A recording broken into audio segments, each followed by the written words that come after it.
അങ്ങനെ കുറേ നാൾക്ക് ശേഷമാണ് കേട്ടോ കോയമ്പത്തൂർ വരുന്നത്. ആൻറ്റിയുടെ വീട്ടിലെത്തിയിട്ട് പുറത്തോട്ടൊന്നും പോകാൻ പറ്റിയിട്ടില്ല. അനിയന് ക്ലാസ് ഉണ്ടായതുകൊണ്ട് നമ്മൾ സൺഡേ പുറത്തോട്ട് ഇറങ്ങാമെന്ന് വിചാരിച്ചു. വൈകിട്ട് ഷോപ്പിങ്ങും കാര്യങ്ങളും ചുമ്മാ ഒന്ന് കറങ്ങിയിട്ടൊക്കെ വരാം. അങ്ങനെ ഒരു പ്ലേസാണ് കോയമ്പത്തൂർ. ഒരുപാട് ഷോപ്സ് ഉണ്ട്, ഫുഡ് കഴിക്കാം, ഡ്രസ്സ് എടുക്കാം, അങ്ങനെ ഒരു പ്ലാനിലാണ് ഇറങ്ങിത്തിരിക്കുന്നത്. വരുന്ന വീക്സിൽ നമുക്ക് ഓണം ആയതുകൊണ്ട് തന്നെ ഓണക്കോടി എടുക്കാനുള്ള പൈസയൊക്കെ നമുക്ക് മുമ്പേ കിട്ടി. അപ്പം ഡ്രസ്സൊന്നും എടുത്തില്ല. എവിടെയെങ്കിലുമൊക്കെ ഓഫർ ഉണ്ടെങ്കിൽ അങ്ങനെ നോക്കാമെന്ന് വിചാരിച്ചിരുന്നപ്പോഴാണ് മാക്സിൽ ഓഫർ ഉണ്ടെന്ന് ആൻറ്റി പറയുന്നത്. അങ്ങനെയാണ് ഞങ്ങൾ ഇവിടെ എത്തിയത്. അങ്ങനെ അവിടെ എത്തിയപ്പം കൊള്ളാം, നല്ല കളക്ഷൻസ് ഒക്കെ ഉണ്ട്. പക്ഷേ എല്ലാം ഒന്നും ഓഫേഴ്സ് ഒന്നും ഇല്ല. എനിക്കിവിടെ കണ്ടിട്ട് തോന്നിയത് എന്താണെന്ന് വെച്ചാൽ അധികം പോകാത്ത ഐറ്റംസ് ഒക്കെയാണ് ഇവർ ഓഫറിന് ഇട്ടേക്കുന്നത്.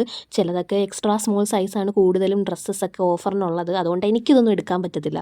ഇവിടെ നോക്കിയപ്പോൾ നല്ല ചിക്കൻ കാരിയുടെ ടോപ്പും കുർത്തിയൊക്കെ ഉണ്ട്. പക്ഷേ അത് സെപ്പറേറ്റ് എടുക്കണം. അതെടുക്കുമ്പോൾ തന്നെ 1000 എബവ് ഒക്കെ ആവും. പിന്നെ നമ്മളതൊന്നും നോക്കിയില്ല, ബാഗ്സ് ഒക്കെ നോക്കി. എന്നിട്ട് കമ്മലിൻ്റെ സെക്ഷനിലോട്ട് പോയി കമ്മൽ മേടിക്കണമെന്നുണ്ടായിരുന്നു.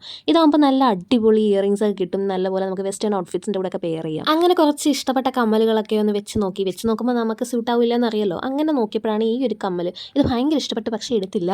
ഒരു വിയേർഡായിട്ട് തോന്നി. പക്ഷേ പിന്നെ നല്ലതായിരുന്നു തോന്നി. കാരണം എന്താണെന്ന് വെച്ചാൽ സൗഭാഗ്യ വെങ്കിടേഷ് ഇപ്പോൾ ഒരു റീലിനകത്ത് ഇങ്ങനെ ഇട്ടേക്കുന്നുണ്ട്. എടുക്കേണ്ടതായിരുന്നു എന്നപ്പോഴാണ് തോന്നിയത്. പിന്നെ ഞാനൊരു ഹെയർ ബാൻഡ് വാങ്ങി. അതാകുമ്പോൾ നല്ല കുറച്ച് നാൾ അധികം യൂസ് ചെയ്യാൻ പറ്റും. നല്ല കട്ടിയുണ്ട്. എൻ്റെ മുടിയിലേക്ക് ഇട്ടാൽ നൈസ് സാധനമൊക്കെ പെട്ടെന്ന് പൊട്ടിപ്പോവും. ഈ കയ്യിലിട്ടേക്കുന്ന സാധനം തന്നെ കണ്ടോ, ഇത് 2 ദിവസം പോലും അല്ല, അതിനു മുമ്പ് എൻ്റെ കയ്യിൽ നിന്ന് പൊട്ടിപ്പോയി. അല്ലെങ്കിൽ ഈ സ്ക്രഞ്ചീസ് ഒന്നും എൻ്റെ കയ്യിൽ അധികകാലം ഇരിക്കത്തില്ലെന്നേ, അത് പെട്ടെന്ന് പൊട്ടിപ്പോവും. അങ്ങനെ ഷോപ്പിംഗ് ഒക്കെ കഴിഞ്ഞ് നമ്മൾ വെളിയിൽ ഇറങ്ങിയപ്പോഴത്തേക്കും കടയിലൊക്കെ ഇങ്ങനെ രാത്രി കോലം വരയ്ക്കുന്ന ചിലപ്പോൾ അടുത്ത ദിവസത്തേക്കായിരിക്കും. അവിടെ നമ്മൾ നേരെ പോയത് കുറച്ച് സ്നാക്സ് ഒക്കെ മേടിക്കാനാണ്. കോയമ്പത്തൂർ സ്പെഷ്യൽ മേടിക്കണമെന്നായിരുന്നു. പക്ഷേ എൻ്റെ അമ്മയ്ക്ക് ചിപ്സ് ഭയങ്കര പ്രാന്തായതുകൊണ്ട് എന്തെങ്കിലും വാങ്ങിച്ചുകൊണ്ട് വരണമെന്ന് പറഞ്ഞു. അപ്പോൾ നമ്മൾ വിചാരിച്ച ചിപ്സ് തന്നെ മേടിക്കാം. അങ്ങനെ വെറൈറ്റി ആയിട്ടുള്ള ചിപ്സൊക്കെ മേടിച്ചു. അപ്പോഴാണ് അതേ ഈ ഒരു സാധനം കാണുന്നത്. ഇതിൻ്റെ പേരാണ് ഊട്ടി വർക്കി. ഊട്ടിയിൽ മാത്രം കിട്ടുന്ന ഒരു സ്പെഷ്യൽ സാധനമാണ്. വർക്കി എന്നാണ് അതിൻ്റെ പേര്. അതെൻ്റെ ടേസ്റ്റ് എന്താണെന്ന് വെച്ചാൽ, നമ്മൾ പപ്സില്ലേ, പപ്സിനകത്ത് ഫില്ലിംഗ് ഇല്ല, അല്ലാതെ ഇതിങ്ങനെ ബേക്ക് ചെയ്തെടുക്കും. പ്രത്യേകിച്ച് മധുരവും കാര്യങ്ങളൊന്നും ഇല്ല, ജസ്റ്റ് പെയിൽ ടേസ്റ്റ് ഒരു. പക്ഷേ ഒരു വെറൈറ്റി, അവർക്ക് വെറൈറ്റി ആയിരിക്കും. പക്ഷേ നമുക്ക് അങ്ങനെ ഇഷ്ടപ്പെടണമെന്നില്ല. എനിക്ക് ഇഷ്ടപ്പെടാത്തതുകൊണ്ട് ഞാൻ വാങ്ങിച്ചില്ല. എനിക്ക് സാമ്പിൾ കിട്ടി ടേസ്റ്റ് ചെയ്യാൻ. ആ ഒരു ടേസ്റ്റ് വെച്ചാണ് ഞാൻ പറഞ്ഞത് കേട്ടോ.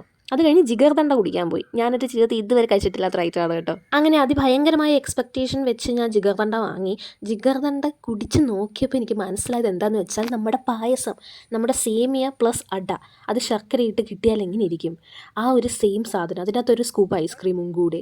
ഇതിലെന്താണ് ഇത്ര വെറൈറ്റി എന്ന് എനിക്ക് ഒട്ടും മനസ്സിലാവുന്നില്ല. നമ്മൾ പായസം ഇങ്ങനെ തണുപ്പിച്ച് കുടിക്കുന്ന പോലെ തന്നെയാണ് എനിക്ക് തോന്നിയത്. അതും ഈ ചെറിയൊരു ഗ്ലാസ്സിന് 60 റുപ്പീസും. പിന്നെ വാങ്ങിയെന്ന് വെച്ചാൽ 30 രൂപയുടെ ഒരു കപ്പ് ഐസ്ക്രീം ആയിരുന്നു കേട്ടോ. അതും ബ്ലാക്ക് കറന്റ് ഫ്ലേവർ. വലിയ എക്സ്പെക്റ്റേഷനും ഇല്ലായിരുന്നു. പക്ഷേ എൻ്റെ അമ്മ പൊളി സാധനം. നമ്മളിവിടെ കഴിക്കുന്ന കപ്പ് ഐസ്ക്രീം പോലൊന്നും അല്ല. നല്ല ക്വാളിറ്റി, നല്ല ലാസ്റ്റ് സൈഡൊക്കെ പ്രീമിയം ഐസ്ക്രീം കഴിക്കുന്ന പോലെ. അങ്ങനെ ഇതൊക്കെ കഴിച്ചിട്ട് നമ്മൾ ഇനി വീട്ടിലോട്ട് പോവുകയാണ്. അങ്ങനെ ഷോപ്പിംഗ് ഒക്കെ കഴിഞ്ഞു.